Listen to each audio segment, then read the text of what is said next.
Good morning friends, मैं राजकुमार शर्मा हाजिर हूँ एक नए वीडियो के साथ जिसमें हम लोग निफ्टी और बैंक निफ्टी का डेली एनालिसिस करते हैं। क्योंकि वीकली भी क्लोज हुआ है और मंथली भी हुआ है, तो तीनों एनालिसिस एक साथ हैं आपके। कि मैं मंथली को नहीं देख रहा हूँ, मंथली पर बैंक निफ्टी और निफ्टी दोनों अच्छे क्लोज हुए हैं। इन शॉर्ट, अब हम लोग निफ्टी का वीकली से स्टार्ट कर लेते हैं। निफ्टी का आप देखिए, निफ्टी वीकली एक अच्छा क्लोज हुआ है एक लंबे टाइम बाद में। जो लोअर लो का जो सीक्वेंस चला रहा था वो इसने ब्रेक कर दिया और हमें एक हायर क्लोज मिला है। और यहाँ पे अगर आप देखें, 3 वीक से एक नया लो नहीं बना है, तो 3 वीक के बाद में एक नया लो नहीं बना, हायर लो बना और हायर हाई बना और हायर क्लोज भी हुआ है। आप देखेंगे इस क्लोज के बाद में ये नया एक लोअर क्लोज हुआ था और इस क्लोज ने इस देखिए यहाँ से स्टार्ट करते हैं। ये क्लोज था आपका 17,412 और हम लोग क्लोज हुए हैं 17,360 के आसपास। तो इस कैंडल के ऊपर इस कैंडल को ये क्लोज है आपका 17,100। ये क्लोज है आपका वीकली 16,945 और हम क्लोज हुए हैं 17,360 के आसपास। तो ये दोनों क्लोज को नेगेट किया और एक अच्छी क्लोजिंग के साथ में वीकली जो क्लोज हुआ है बहुत अच्छा हुआ है और चार्ट पे निफ्टी अब अच्छा है। और लास्ट वीडियो में मैंने बोला भी था कि मेरे को अगर डेली चार्ट पे मैं डिस्कस करूंगा, बताऊंगा कि अगर वेडनेसडे के जो क्लोज थे वो अगर बचे रहते हैं तो 3 से 5 दिन की एक तेजी हो सकती है। और मेरे लिए अब मैं डेली चार्ट पर डिस्कस करूंगा। पहले वीकली पे आपको बैंक निफ्टी भी दिखा दूं मैं। बैंक निफ्टी भी वीकली पे अच्छा क्लोज हुआ है और अच्छे वॉल्यूम के साथ में। ठीक है, ये देखिए डोजी, ये जो सीक्वेंस चला रहा था लो लो का, यहाँ पे नए लो नहीं बने लास्ट 3 वीक से और एक हायर हाई बना और हायर क्लोज भी हुआ है। ठीक है, तो ये चीज़ वीकली पे बहुत अच्छी है। अब मैं वीकली से डेली पे आ जाता हूँ। डेली पे आप देखेंगे गैप अप ओपनिंग होती है और वो सस्टेन करती है और निफ्टी डे हाई पे क्लोज होता है अच्छे वॉल्यूम के साथ में। ये देखिए वॉल्यूम, शानदार वॉल्यूम है। बैंक निफ्टी देखते हैं हम लोग, ये देखिए अच्छे वॉल्यूम के साथ में पिछले 3 दिन से अच्छे वॉल्यूम है। और इसने तो ये कैंडल मैंने लास्ट वीक भी बोला था कि बैंक निफ्टी एक कैंडल एडवांस चल रही है। इस कैंडल को देख लीजिए, यहाँ जो एक हाई बना था इसको ब्रेक कर दिया था इसने। और निफ्टी में आप देखेंगे निफ्टी ने भी इसको ब्रेक कर दिया है, बट फिर भी कंपैरेटिवली देखें बैंक निफ्टी ज़्यादा एडवांस चला है। और अब हम आ जाते हैं निफ्टी के 15 मिनट चार्ट पे, जहाँ पे हम ये चीज़ देखें कि सप्लाई हमको कहाँ है और सब डिमांड और सप्लाई देख लेते हैं दोनों चीज़ें। मैं बैंक निफ्टी और निफ्टी का जो पीसीआर भी बता देता हूँ आपको। निफ्टी का पीसीआर है 1.27 के आसपास, जो अब ओवरसोल्ड ना ही न्यूट्रल है। अब ये ओवरबॉट की तरफ बढ़ रहा है। अगर हम कल मार्केट ऊपर खुलता है और सस्टेन करता है और तेजी बनती है अच्छी, तो हो सकता है कि हम लोग ओवरबॉट जोन में चले जाएं पीसीआर की उसमें। तो अब मैं निफ्टी के सपोर्ट बता दूं, जो मैंने लास्ट वीक बात की थी कि जब तक मैं हर बार बोल रहा था कि 17,300 325 इसके ऊपर जब ब्रेकआउट होगा तो पहली बार हमें तेजी के संकेत मिलेंगे। और इस बार इसने ब्रेकआउट दिया और 325 के ऊपर क्लोज हुआ है। अब ये अगर रीटेस्ट करता भी है आपको, अब अगर रीटेस्ट करता है, ठीक है, तो रीटेस्ट पैरामीटर पे होना चाहिए। तो फिर हम लोग अब दोबारा से तेजी की तरफ बढ़ते जाएंगे और दोबारा जो एक बोलें कि बुल रन बोलें, या मैं बुल रन नहीं बोलूँगा, बट हम लोग बुलिश जोन में एंटर कर गए, अब हमें तेजी मिलेगी। तो अब हम लोग बात करें कि डिमांड कहाँ रहेगी। सबसे पहले अब नीचे में मैंने बोला 300 325 का जो ब्रेकआउट होगा फिर वो उसको रीटेस्ट करेगा तो वो अच्छा माना जाएगा। तो अब मेरे लिए सबसे पहले, अब 360 के आसपास बंद हुए हैं तो 300 ही मेरे लिए अब सबसे पहला सपोर्ट हो जाएगा, जो इसने ये ब्रेकआउट दिया इसका। अब अगर इसको 300 को रीटेस्ट करता है, अच्छे पैरामीटर जो होते हैं रीटेस्ट के उनके अकॉर्डिंग, ठीक है, मैं यहाँ शेयर नहीं कर सकता क्योंकि इतना टाइम नहीं है अपने पास।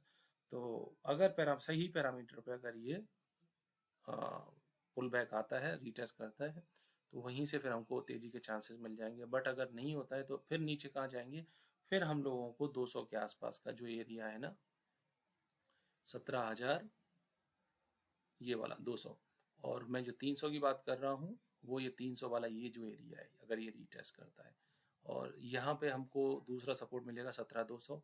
तीसरा जो सपोर्ट आ रहा है वो आ रहा है 17,100 और 125 के आसपास, एंड देन नेक्स्ट आपका 17,000 का राउंड फिगर।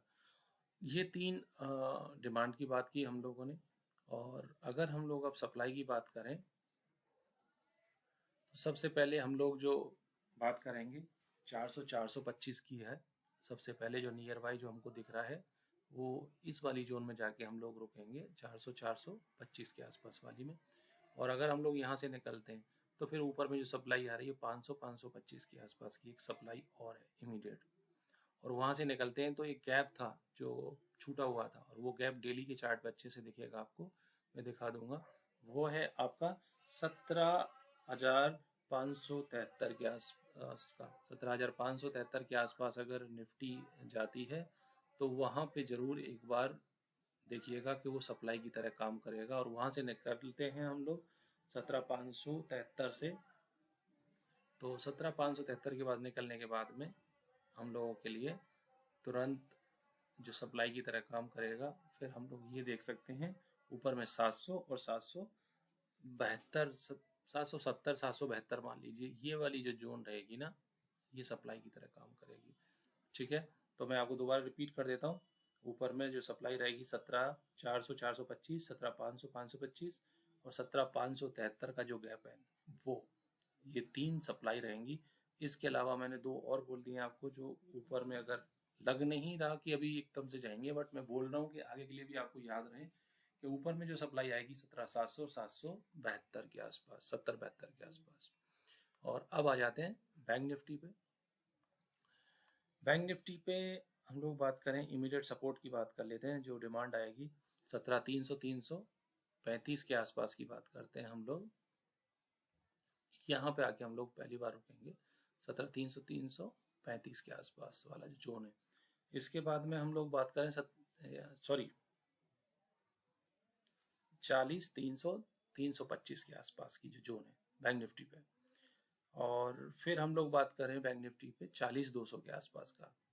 यहाँ ये गैप भी बोल सकते हो, और ये सपोर्ट के आसपास वाला ये जो है ये रेजिस्टेंस फेस कर रहा था, उसका ब्रेकआउट हुआ था। तो ये 40,200 के आसपास अगर वहाँ से हम लोग निकल के आते हैं तो ये गैप को मान लीजिए गैप भी एक डिमांड की तरह काम करेगा। 40,050-60 मान लीजिए, 40,050 में 10 पॉइंट प्लस माइनस। और वहाँ से निकलते हैं हम लोग 39,000 आपके 39,900 925 और एक 39,700। इसकी बात अभी नहीं करते हैं हम लोग। इसके नीचे 39,900 और 39,700 की मैं इसलिए बोल रहा हूँ कि अगर कोई भी नई बैड न्यूज़ आए या कुछ भी हो तो एटलीस्ट हमको पता हो कि 1000 पॉइंट बैंक निफ्टी के लिए कोई मैटर नहीं करते, तो इसलिए 1000 पॉइंट की जोन तो बैंक निफ्टी में हमको पता होनी चाहिए। अगर ऊपर सप्लाई की बात करें हम लोग,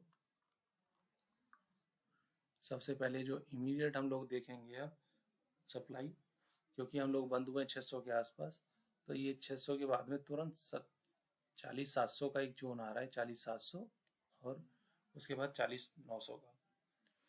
40,700 40,900 41,000, ये 100 पॉइंट की जोन है। तो उसके बाद में अगर निकलते हैं तो मैंने बोला था आपको कि ये जो गैप है 41,200, आपको याद हो पहले भी, तो 41,200 एक हडल की तरह काम करेगा, क्योंकि एक लंबे टाइम बाद में ये गैप को फिल करने जाएगा। तो 41,200 और उसके बाद में आपको याद हो तो मैंने बताया था कि आपको एक डबल टॉप शॉर्ट टॉप बना हुआ है 15 मिनट की चार्ट पे। तो अगर यहाँ से ये एक बार में काट भी देता है सप्लाई को, गैप वाली को, तो यहाँ जरूर हमको सप्लाई मिलेगी 41,600 650 का जो जोन है इसका। बैंक निफ्टी का अगर पीसीआर की बात करें तो वो भी 1.23 के आसपास है, ना ओवरसोल्ड है ना न्यूट्रल में है, अबव न्यूट्रल है, और ये ओवरबॉट जोन की तरफ बढ़ रहा है। तो अब अगर मेरा तो व्यू ये है कि अगर मंडे को तेज खुलता है मार्केट, एक अच्छी तेजी होती है, पीसीआर ओवरबॉट जोन में चला जाता है, तो पीसीआर ओवरबॉट जोन में जाने के बाद में आपको ही पता है क्या होता है, एक पुल बैक होगा और वो पुल बैक इस 300 को होल्ड करता है निफ्टी पे, तो बहुत अच्छा रहेगा। और बैंक निफ्टी पे अगर ये 40-200 जो 40-300 40-200 वाली जोन है उसको बचाता है, 40-200 छोड़िए, 40-200 और 40,000 वाली जोन को मान लेते हैं हम लोग, उसको बचा लेता है तो हमें फिर एक और अच्छी तेजी देखने को मिल सकती है। ये मेरी तरफ से डेली और वीकली एनालिसिस था, और आप अपना खुद का एनालिसिस कर सकते हैं। ये कोई बाइंग या सेलिंग रिकमेंडेशन नहीं है, आप अपने एडवाइजर से भी सलाह ले सकते हैं। अगर आपको वीडियो पसंद आ रहे हैं तो अपने फ्रेंड्स, अपने रिलेटिव के साथ शेयर कर सकते हैं। अगर आपकी कोई क्वेरी भी है तो आप हमें कमेंट बॉक्स में लिख सकते हैं, हम उसका रिप्लाई देने की कोशिश करेंगे। थैंक यू, मिलते हैं एक नए वीडियो के साथ।